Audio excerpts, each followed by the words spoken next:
বড়দিন খ্রিস্টানদের সবচেয়ে বড় একটি উৎসব। এই দিনে প্রভু যীশু খ্রিস্ট এই ধরনীতে জন্মগ্রহণ করেছিলেন, যেন পৃথিবীর তাবৎ পাপী মানুষেরা পাপ থেকে পরিত্রাণ পায় এবং পিতা ঈশ্বরের পরম সান্নিধ্যে ফিরে আসতে পারে।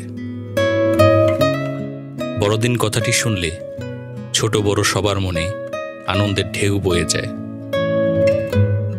সমস্ত পৃথিবীতে খুব জাঁকজমকের সাথে এই উৎসবটি পালিত হয়।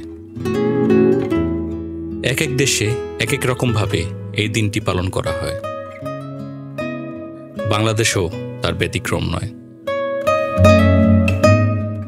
2 বছর আগে আমি আরেকটি ভিডিওতে দেখিয়েছিলাম যে কিভাবে বাংলাদেশের গ্রামে গ্রামে বড়দিন পালিত হয়। আজ দেখাবো কিভাবে একটি শহরে বড়দিন পালিত হয়।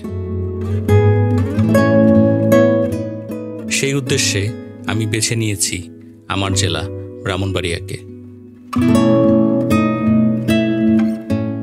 তাহলে প্রিয় সুধী, আসুন দেখে আসা যাক বাংলাদেশের অন্যতম একটি বিখ্যাত জেলা ব্রাহ্মণবাড়িয়াতে কিভাবে শুভ বড়দিন উৎসবটি উদযাপিত হয়।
ব্রাহ্মণবাড়িয়াতে বড়দিনের আমেজ শুরু হয়ে যায় সেই 1 ডিসেম্বর থেকেই।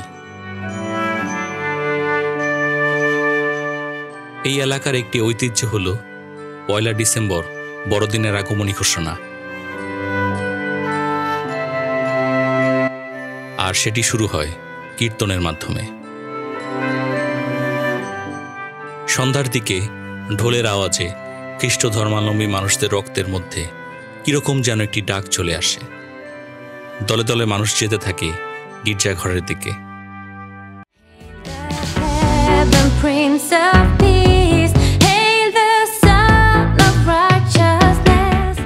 প্রত্যেকের মনে একটি অন্যরকম উৎসাহ উদ্দীপনার সৃষ্টি হয়। যদিও মূল কীর্তন শুরু হয় আরো 15 দিন পরে, তারপরেও এই সূচনা কীর্তনের মধ্যে দিয়ে চারিদিকে যেন একটি বড়দিন আমেজের সৃষ্টি হয়।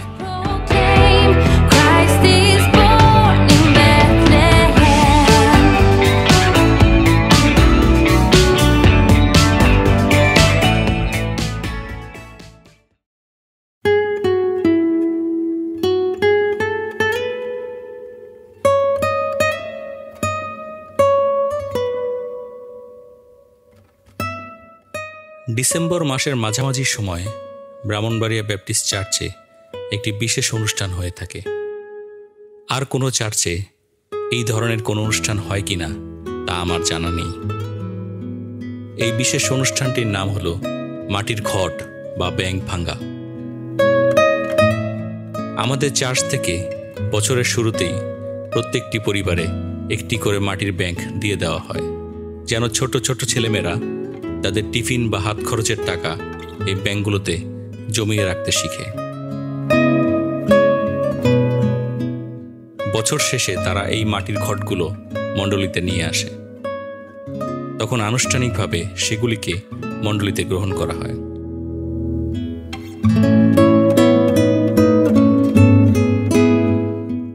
মাটির ঘটগুলোতে জমানো টাকা বড়দিনের বিভিন্ন কাজে ব্যবহৃত হয়, যেমন গির্জাঘর সাজানো, আলোকসজ্জার ব্যবস্থা করা, গরিব দুঃখীদের উপহার প্রদান ইত্যাদি ইত্যাদি।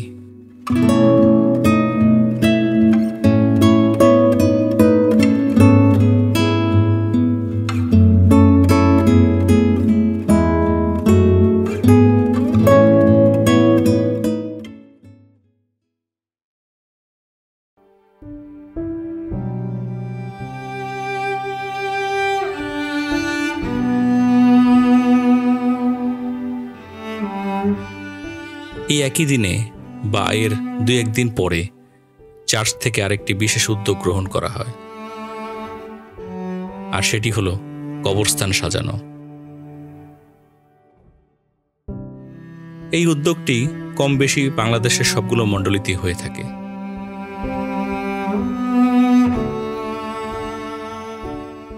এই মণ্ডলীতে যারা স্বর্গত হয়েছিলেন তাদের প্রত্যেককে স্মরণ করে তাদের কবরগুলোকে মোমবাতি, আগরবাতি, ফুল এবং রঙিন কাগজের ঝালর দিয়ে সাজানো হয়।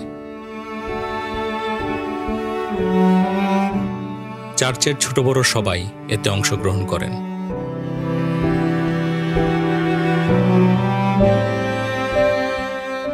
এই অনুষ্ঠানের মূল উদ্দেশ্য হল আমরা যেন আমাদের আনন্দের দিনগুলোতে আমাদের সেই প্রিয়জনদের ভুলে না যাই যারা আজ আমাদের সাথে নেই।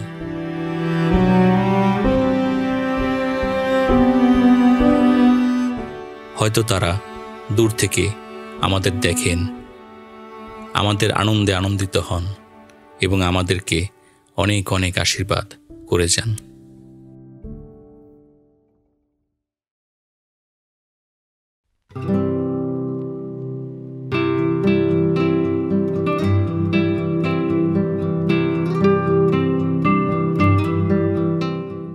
ব্রাহ্মণবাড়িয়াতে বড়দিনের অন্যতম আকর্ষণ হল রং বেরঙের আলোকসজ্জা। সাধারণত ডিসেম্বর মাসের 20 তারিখের পর থেকেই এই আলোকসজ্জার কাজ শুরু হয়, যা থাকে জানুয়ারি মাসের 3 থেকে 4 তারিখ পর্যন্ত। মিশন কম্পাউন্ডের প্রত্যেকটি বাড়ি এবং গির্জাঘর, সেই সাথে গাছপালা, বাড়ির সীমানা প্রাচীর ছোট ছোট লাইট দিয়ে মুড়িয়ে দেওয়া হয়। সন্ধ্যার দিকে যখন এই লাইটগুলো জ্বালানো হয় তখন মনে হয় যেন ইন্দ্রপুরীর ভিতরে চলে এসেছি। অনেক মানুষজন বিভিন্ন জায়গা থেকে এই আলোকসজ্জা দেখতে আসেন। আলোকসজ্জার পাশাপাশি গির্জাঘর সহ প্রতিটি বাড়ি রং বেরঙের কাগজ, ঝালর এবং ক্রিসমাস ট্রি দিয়ে সাজানো হয়। কোনো কোনো বাড়ির ছাদে লাইট এবং বাঁশ দিয়ে বানানো তারাও লাগিয়ে দেওয়া হয়।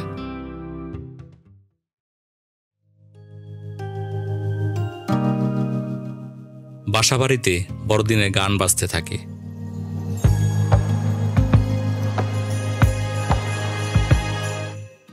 বড়দিনের গির্জায় গাওয়ার জন্য বাড়িতে বাড়িতে গানের রিহার্সাল চলতে থাকে।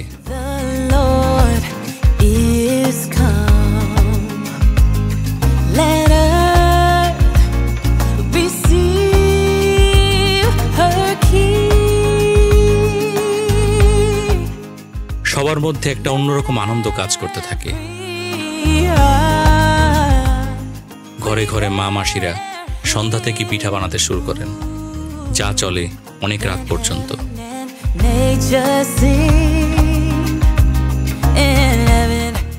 এইসব আনন্দ না দেখলে বোঝা যাবে না।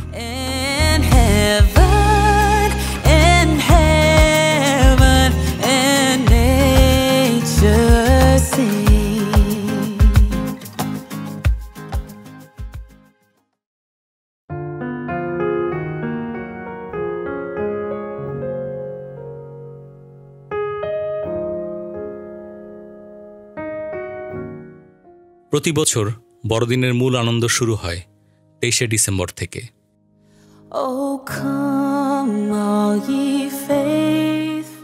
এই দিন ব্রাহ্মণবাড়িয়া ব্যাপটিস্ট চার্চে ক্রিসমাস ক্যারল অনুষ্ঠিত হয়।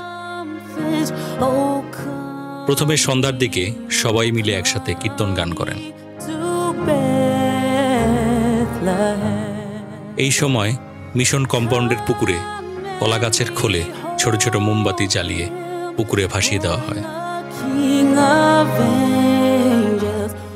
শত শত মোমবাতি কলা গাছের খোলে পুকুরে ভাসছে এবং পুকুরের পানিতে এক অদ্ভুত হলুদ রঙের উজ্জ্বল প্রতিফলন সৃষ্টি হচ্ছে।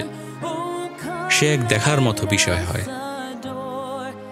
উল্লেখ্য যে ছোট ছোট ছেলেমেয়েরা 23 তারিখ সকাল থেকেই এই মোমবাতি প্রজ্বলনের জন্য কলা গাছ কেটে কলার খোল তৈরি করে। তাই এই সুন্দর দৃশ্যের জন্য তারা অনেক প্রশংসা পাওয়ার দাবি রাখে।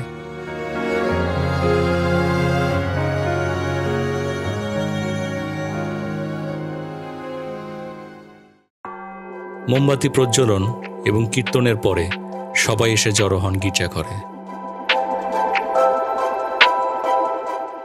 এখানে একজনকে ক্রিসমাস ফাদার বা সান্টা ক্লজ সাজানো হয় এবং ছোট বড় সবাইকে তিনি বড়দিনের উপহার প্রদান করেন।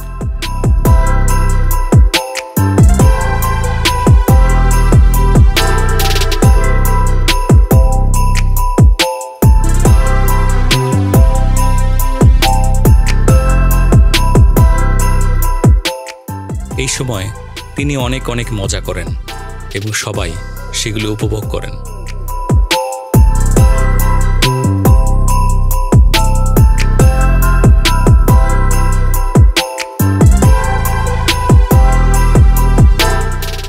অবশেষে একসময় অনুষ্ঠান শেষ হয় এবং সবাই একরাশ আনন্দ নিয়ে বাড়িতে ফিরে যান।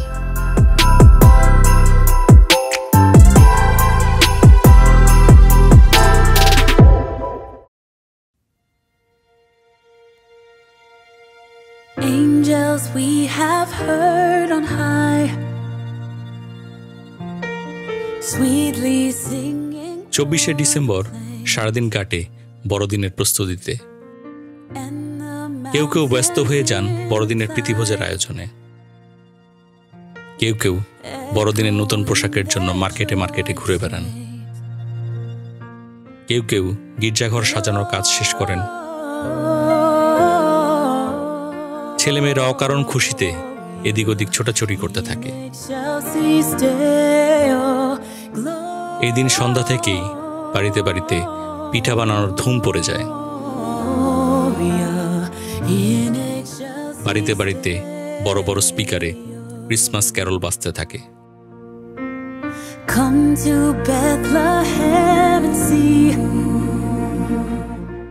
রাত 8টা থেকে 9টার পরে শুরু হয় সারা রাত ব্যাপী কীর্তন। বাড়ি বাড়ি এই কীর্তন গান চলে। এক সময় দেখতে দেখতে 25শে ডিসেম্বর ভোরবেলা এসে যায়।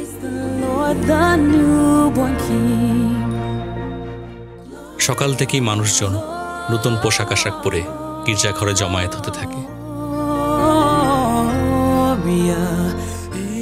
এক সময় গির্জাঘর লোকে লোকারণ্য হয়ে যায়।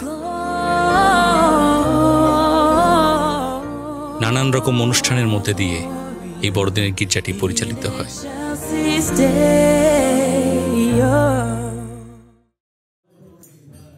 সবশেষে হয় বড়দিনের কীর্তন।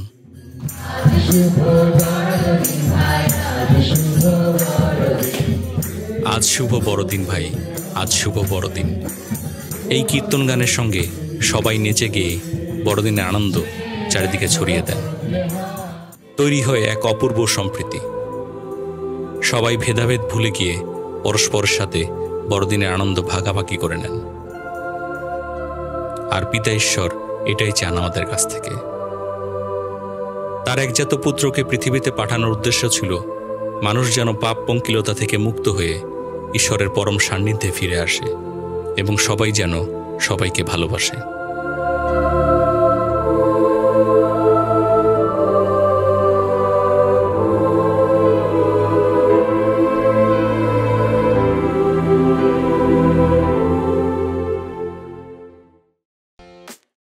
বড়দিনের গির্জা শেষে সবাই সবার সাথে কুশল বিনিময় করেন।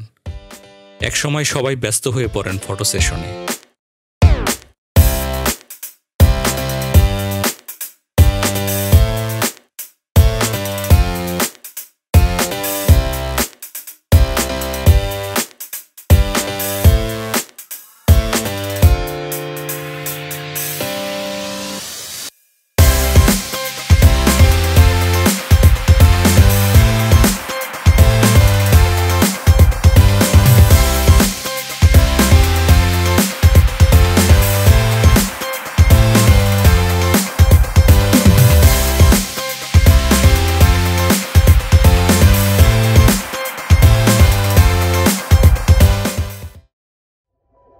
এভাবে একসময় প্রীতিভোজের সময় চলে আসে।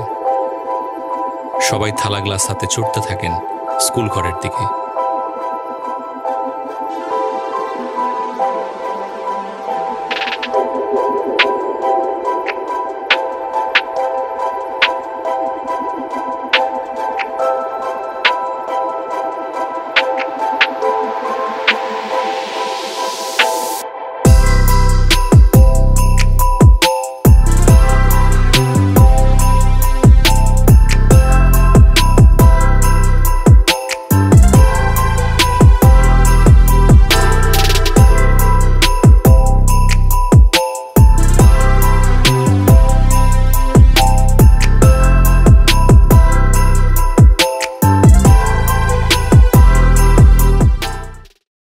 সবাই পেট ভরে খাওয়া দাওয়া করে স্কুলের বারান্দাতেই একটু বিশ্রাম নিয়ে নেন, কারণ তারপরে রয়েছে খেলাধুলার আয়োজন।